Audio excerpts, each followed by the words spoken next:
You ate that bowl of rice 2 hours ago, a normal meal, maybe some chicken on the side, and now you're sitting in your chair and something feels off.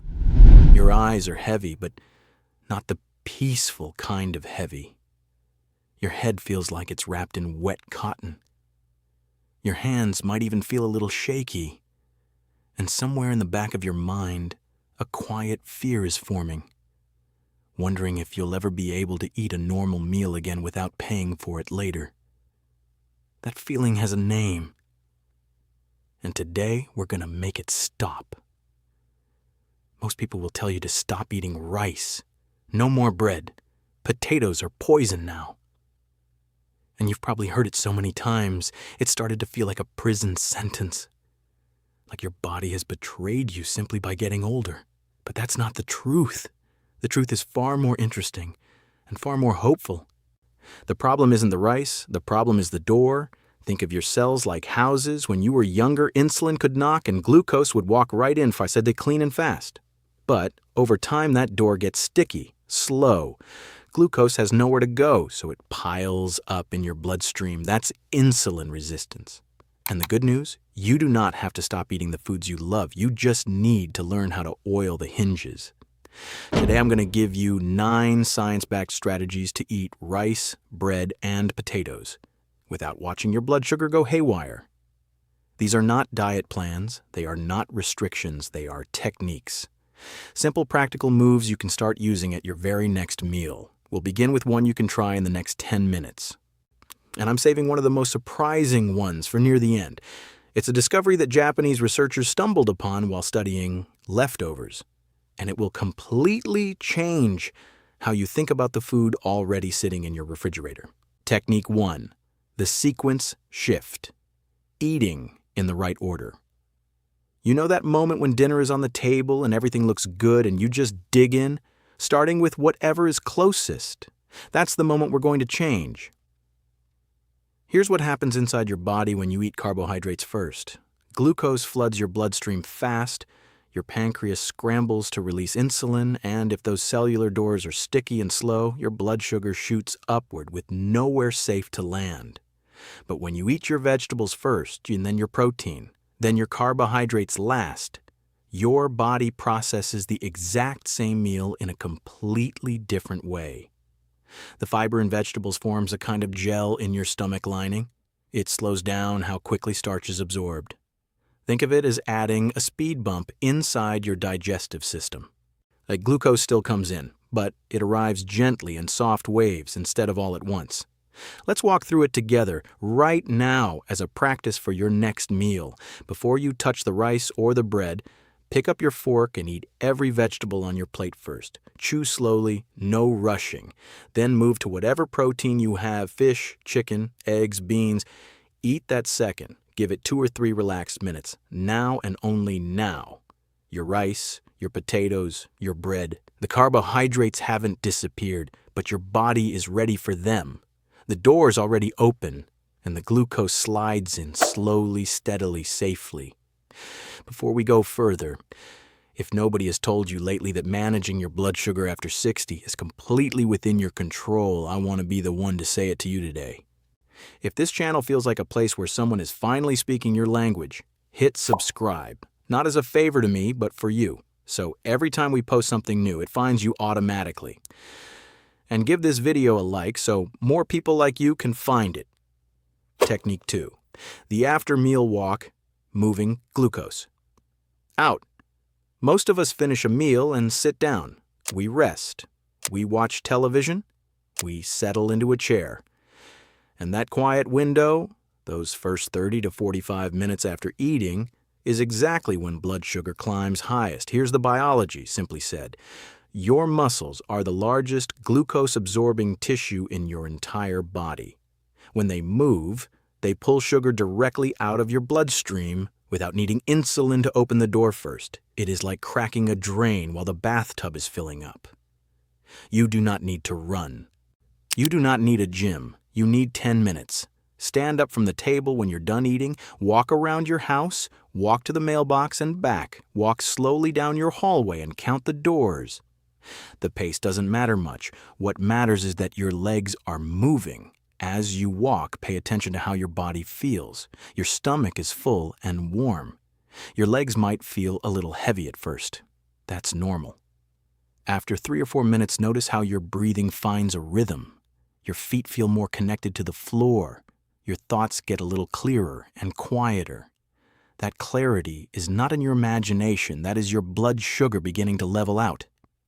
Research shows that a 10-minute walk after eating can reduce the post-meal blood sugar rise by as much as 12%. For seniors, and that difference is the line between feeling sharp and feeling foggy for the rest of the afternoon. 10 minutes. That is all it takes. Technique 3. The plate clock. Method: seeing before you eat. Here is the honest truth about what happens in many senior kitchens at mealtime. People look at a plate of food and feel anxiety. Is the rice too much? Should I have taken less bread? How many potatoes is too many? And that mental tug-of-war, that low-level stress actually raises cortisol, which raises blood sugar before a single bite is taken. So instead of counting grams or calculating carbohydrates in your head, try something far simpler. Look at your plate like a clock face. The left half, 12 to 6, belongs to your vegetables. Dark greens, tomatoes, cucumbers, cooked zucchini, roasted peppers, whatever you have. Fill that side generously. The lower right quarter, 6 to 9, is for your protein. A palm-sized piece of fish, a couple of eggs, a ladle of bean stew. That section gets cozy with just one serving, and that last quarter, 9 to 12, is where your rice, bread, or potato lives. Just that one quarter, a rounded fistful. Not a punishment, a portion. Try this tonight. Arrange your food before you start eating. Something interesting will happen. The plate looks full. It looks generous. Your brain registers abundance, not restriction. And because the vegetables are closest to your fork, you'll eat in the right order almost without thinking. When anxiety around food drops, the blood sugar response to that same food improves. Your body digests better when your mind is calm. Technique 4. The vinegar window, 30 minutes before you sit down. This one sounds almost too simple, but the research behind it is solid and consistent. About 30 minutes before a meal that includes rice, bread, or potatoes, take 1 tablespoon of apple cider vinegar and stir it into a full glass of water. Add a small drizzle of honey if the sourness is too sharp. Sip it slowly over about 5 minutes. The acetic acid in vinegar interrupts the enzyme in your stomach responsible for breaking down starch. It's like putting a gentle brake on the whole digestion process. Instead of your body processing a pile of carbohydrates all at once, it processes them gradually, in smaller portions, over a longer window.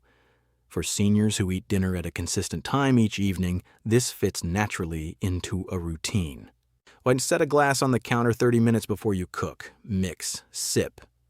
By the time dinner is on the table, your body is already quietly prepared. You won't feel anything changing, but your energy after the meal will tell a different story. Technique 5. The resistant starch method, the refrigerator discovery that changes everything.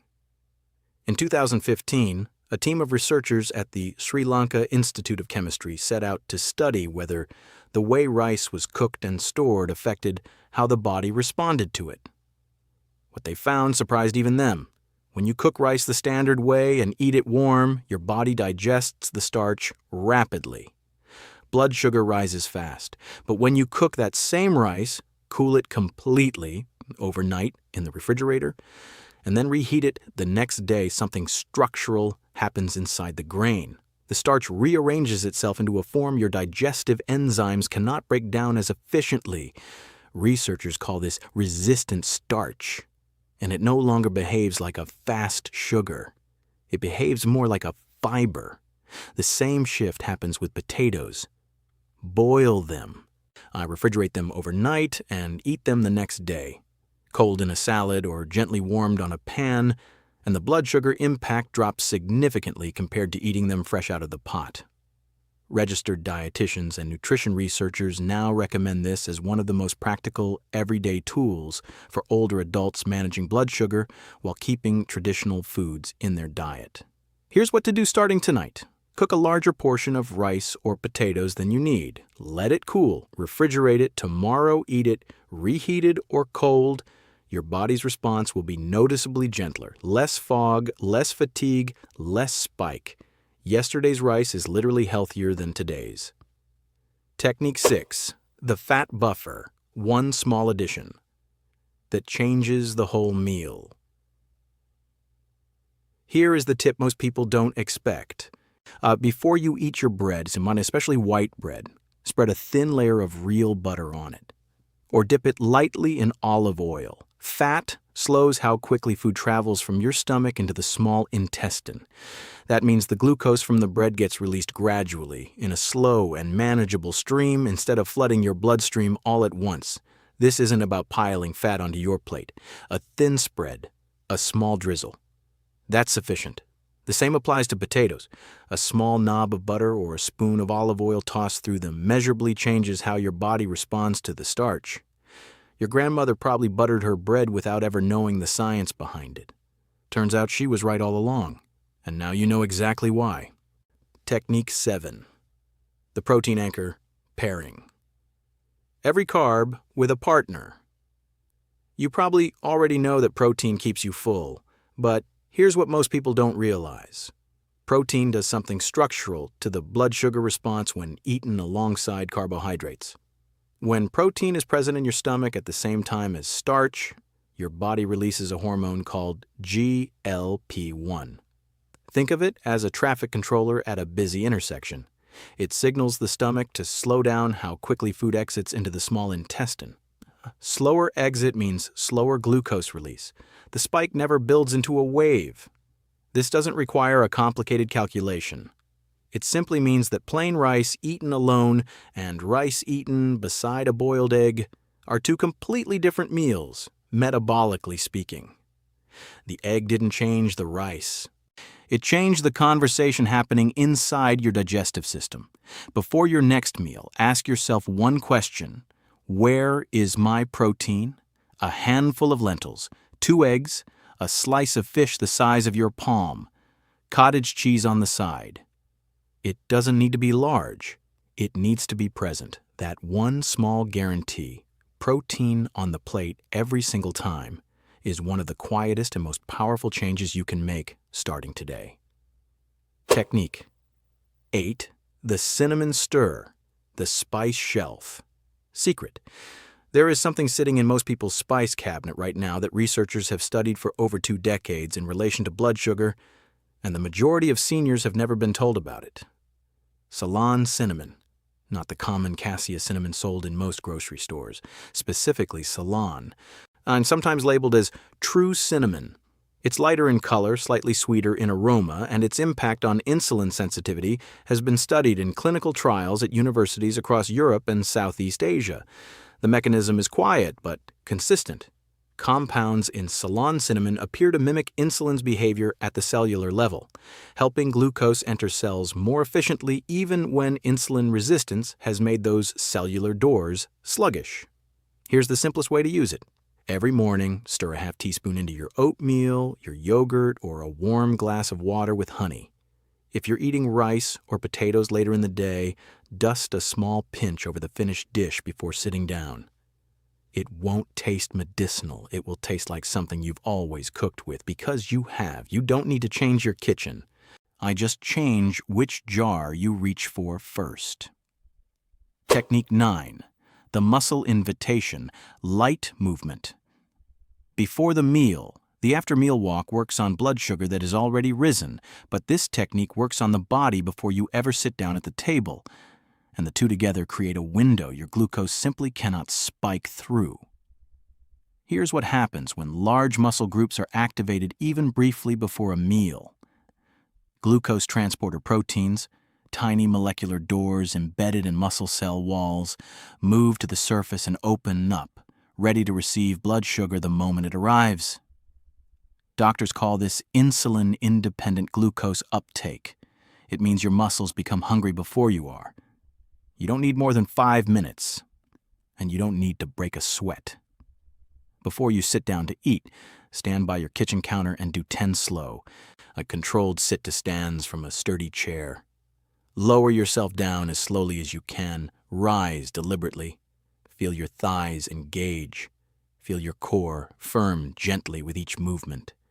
If your knees are sensitive, march in place instead, lifting each knee to hip height 10 times per leg while holding a counter for balance. When you've finished, pour your water, sit down, eat your meal in the sequence we covered earlier. Your muscles have just sent a signal to every cell in your body. We are ready. Glucose, come in. The doors are open. That 5-minute movement window before a carbohydrate-rich meal is one of the most underused tools in senior metabolic health. Physical therapists who specialize in diabetes management have been using versions of this protocol with patients for years because it works. You came here today because something felt wrong, because a bowl of rice left you drained and foggy, because you missed eating the foods you grew up with, the foods your family still eats, without feeling the consequences for hours afterward. And now you have real tools, not a list of things to give up, not restrictions, techniques, small layered shifts you can bring to your next meal and the one after that and the one after that. Save this video, bookmark it, come back to it the next time you sit down to eat and feel uncertain. Let it be your quiet guide in the kitchen. You are not fighting your body. You are learning to work with it. We're at this stage, in this season of life. If this helped you today, subscribe and let us keep walking this road together. The next video's on your screen right now. I'll see you there.